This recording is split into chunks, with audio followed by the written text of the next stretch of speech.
Radio J. Radio J. Géopolitique, le MAG. Steve Nadjar. Radio J.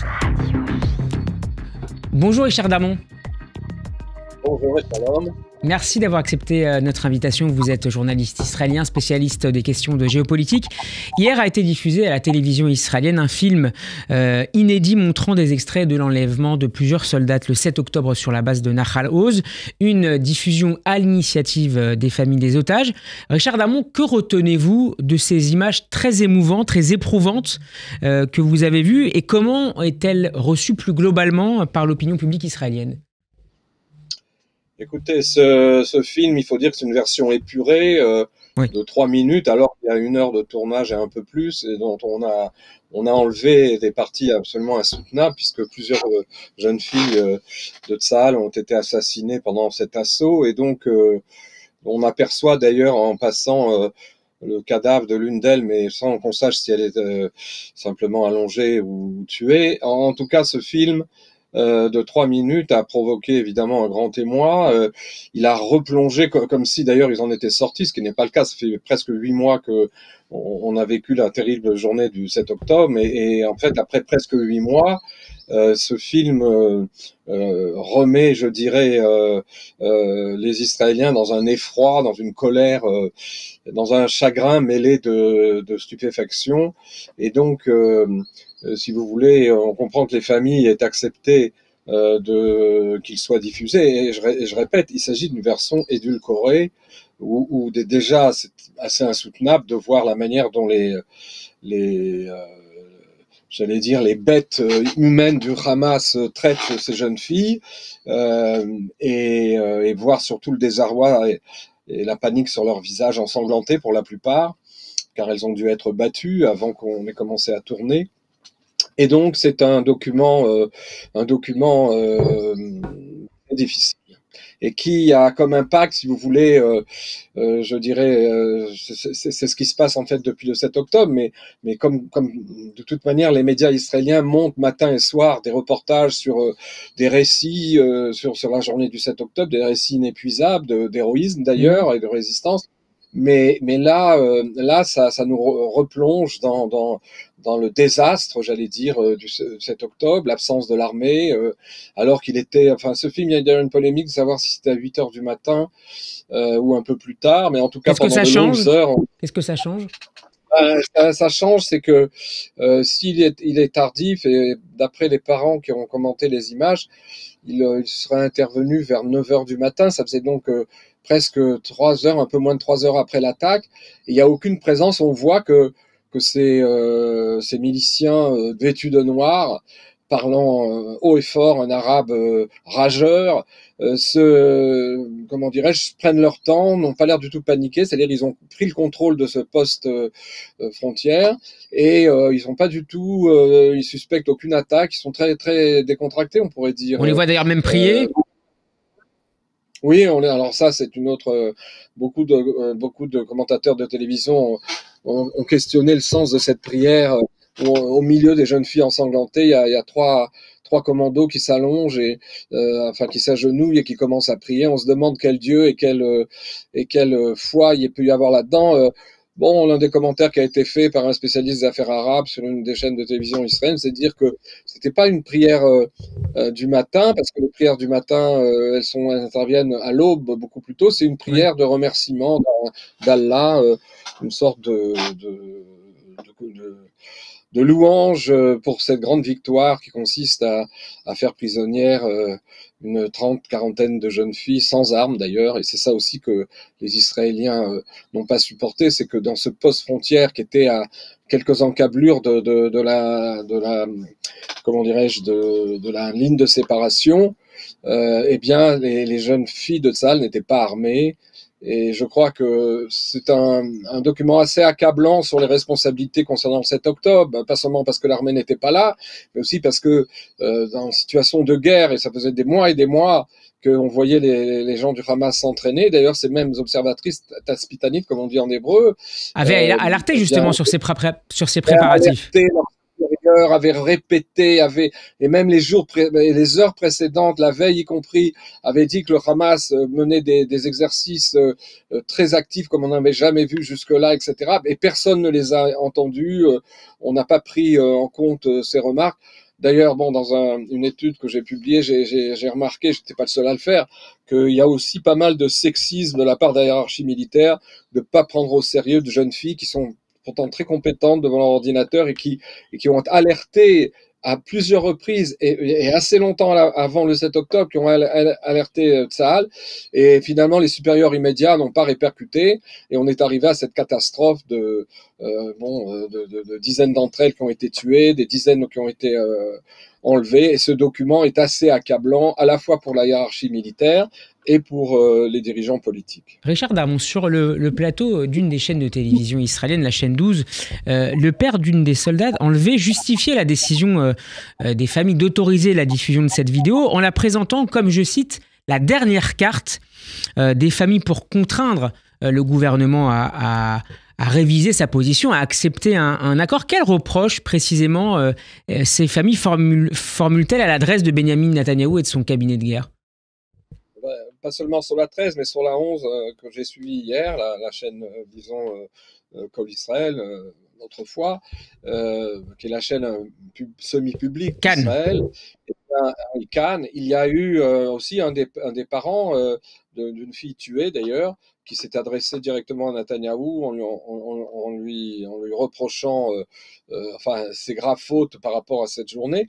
Mais si vous voulez me poser une question, la dernière carte, à vrai dire, on comprend, d'un côté, c'est une situation très complexe. On comprend, qui ne peut pas comprendre le désarroi des familles, la colère des familles, surtout relancée par ce document accablant. Et donc, d'un certain côté, on comprend que, du point de vue des familles, on veuille se servir de ce document pour réactiver, je dirais, l'empressement des pouvoirs publics à essayer de trouver une solution. Mais d'un autre côté, ce que les familles ne veulent pas voir, puisque en fait, tout dépend comment on le ressent, mais on pourrait dire qu'elles sont aveuglées ou en fait elles ne voient, si vous voulez, que leur détresse, et encore une fois on peut le comprendre, mais comme l'avait dit Ehud Barak à l'époque de Camp David, quand il s'agissait non pas d'otages mais d'essayer de signer une paix avec les Palestiniens, quand on danse le tango, et surtout dans une négociation aussi complexe que celle-là, quand on veut danser le tango, il faut être deux, parce que quoi que fasse la partie israélienne, et je crois que d'ailleurs, il s'est quand même passé quelque chose depuis hier soir. Le gouvernement cabinet de guerre s'est réuni dans la soirée. Oui. Voilà, a proposé de relancer la négociation. Donc ça a eu un effet un petit peu, non pas d'électrochoc, mais un effet de relance. Mais à vrai dire, toute l'historique de cette négociation qui a buté sur quoi? Sur le fait simple et clair qu'avec une organisation totalitaire, je dirais fanatique comme le Hamas, on ne peut pas, on ne sait pas sur quel terrain on marche, et on était très près à plusieurs reprises il y a quelques semaines d'un début d'accord, mais le Hamas a changé ses conditions et repart à la case zéro, et finalement Israël a très mal géré, d'après mon point de vue, a très mal géré depuis le début son positionnement dans cette négociation. C'est une négociation très mal gérée, parce que le seul langage que le Hamas peut comprendre, c'est le langage malgré tout de la force. Et c'est vrai que c'est ce que répètent les membres du cabinet de guerre, notamment Yoav Gallant et le Premier ministre Benyamin Netanyahou. C'est d'ailleurs lors de la dernière libération, c'est la puissance militaire de Tsahal qui a contraint le Hamas à accepter de libérer un certain nombre d'otages. Mais si on veut prendre un peu de recul par rapport aux événements des dernières heures, des derniers jours, on a constaté quand même, contrairement à ce qui s'était passé en novembre-décembre, que depuis 2 mois, il y a eu des flottements militaires. Oui. Tsahal, qui avait 5 divisions dans la bande de Gaza, en a retiré 4. Bon, là, je précise que on est revenu presque au même niveau qu'en novembre, puisque maintenant il y a 4 divisions de Tsahal qui sont dans le sud, à côté de Rafah, et aussi dans le centre et au nord. Donc on est revenu presque à la puissance de novembre-décembre. Mais ce qui a permis au Hamas de tergiverser et de dicter ses conditions, c'est que Israël, de manière assez inexplicable, enfin, on peut l'expliquer par des tas de critères, les pressions américaines, les flottements au sein du cabinet de guerre, mais aussi le problème des armements.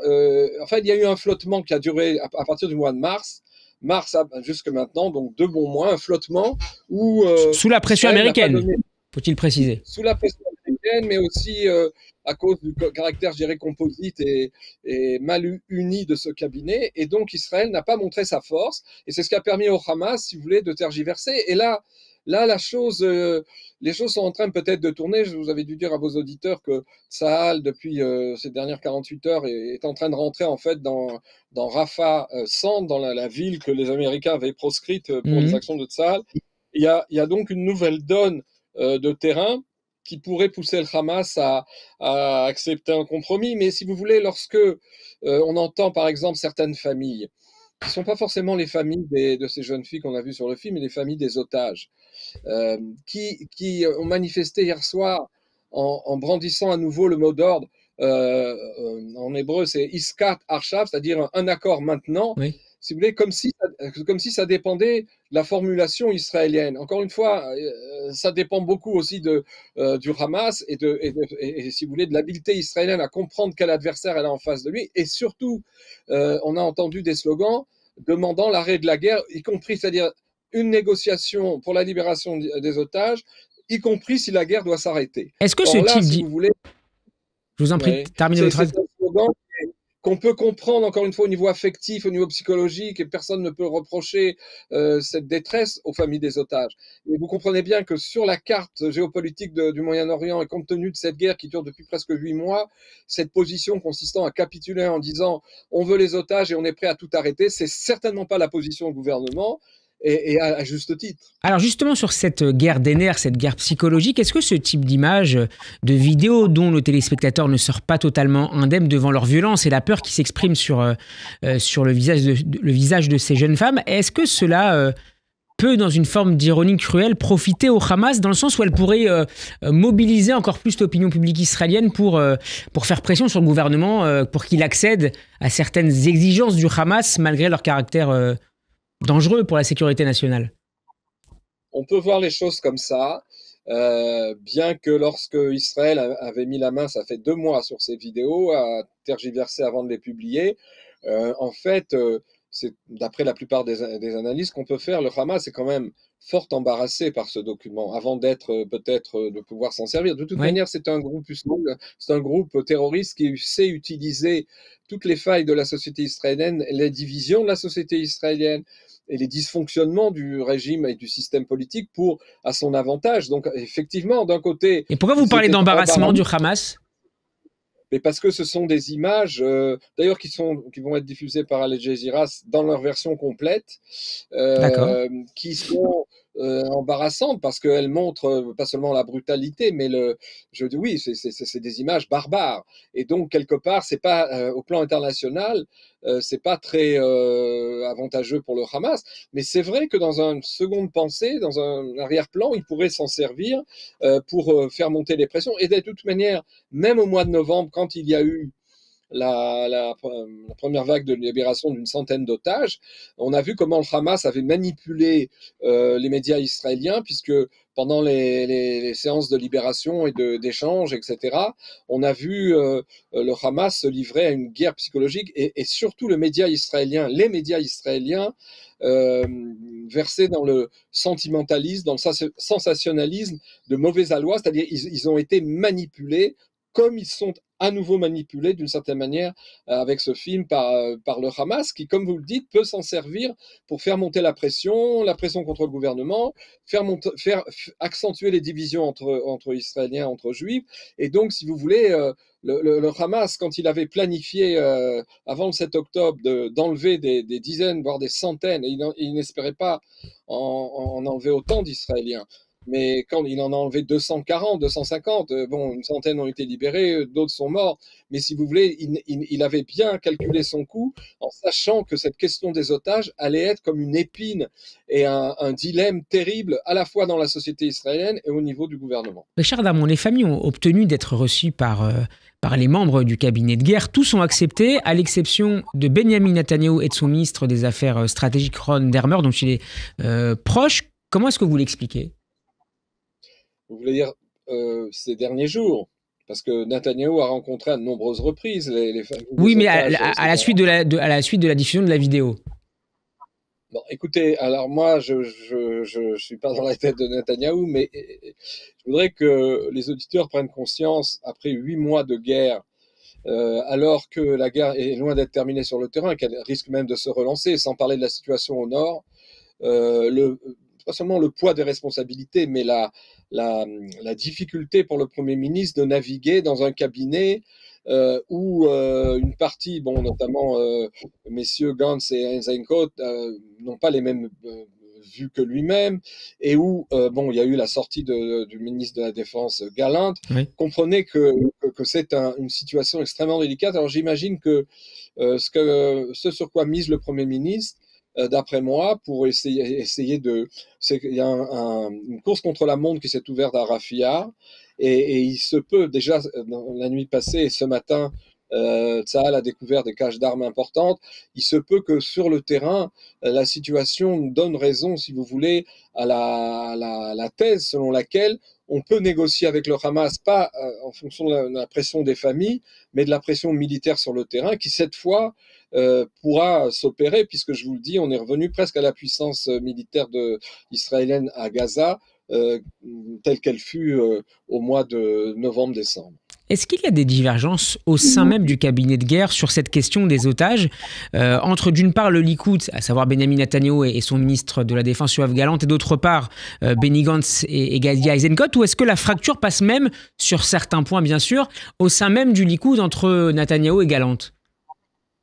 Au-delà de la question de Rafah, de l'après Hamas à Gaza. On va commencer par à l'intérieur du Likoud. Enfin, la sortie d'il y a à peu près une semaine de Gallant qui a fixé ses conditions par rapport à Netanyahou montre bien qu'il n'est pas trop d'accord.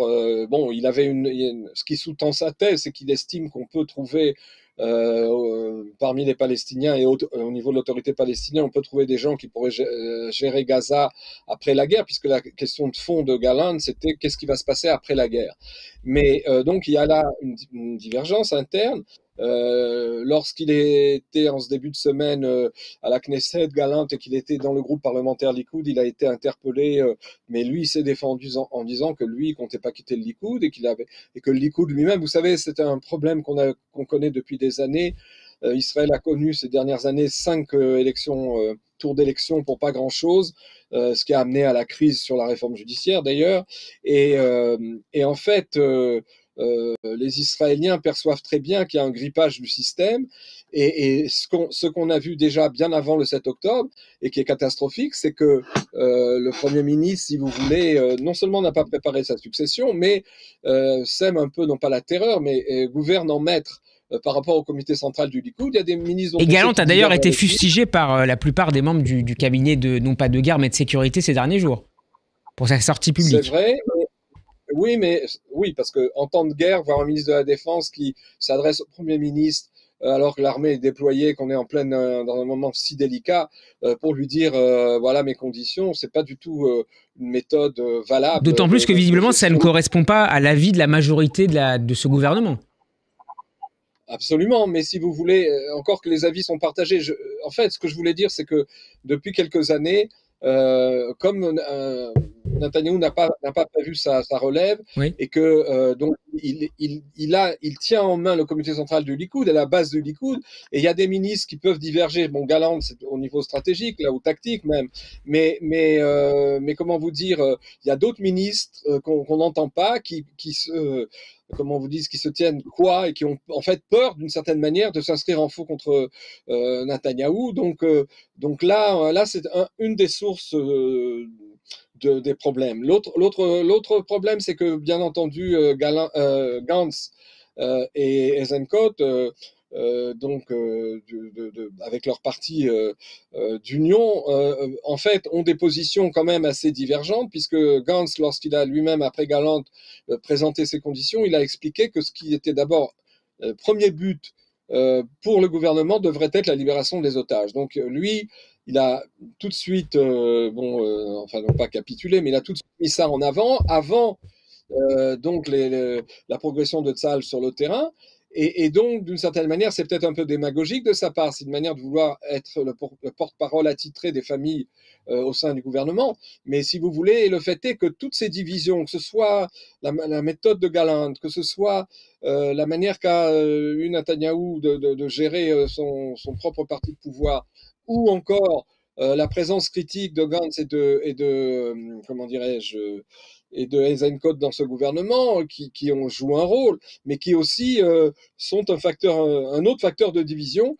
Tout ça arrange beaucoup, je dirais, le Hamas, qui n'en croit pas ses yeux, qui, si vous voulez, manipule complètement et les médias et la scène politique israélienne, alors que face à un groupe terroriste meurtrier, barbare comme celui-là, il aurait fallu une gestion beaucoup plus dure, une gestion dès le départ, qui n'aurait pas dû compter d'ailleurs sur l'intermédiaire du Qatar, puisqu'on a bien vu que le Qatar, qu'on le veuille ou non, était quand même pieds et poings liés avec le Hamas, puisqu'il le finance depuis des années. Et donc, en fait, c'est sans doute les Américains qui ont imposé le Qatar, mais Israël s'est un peu trompé sur toute la ligne.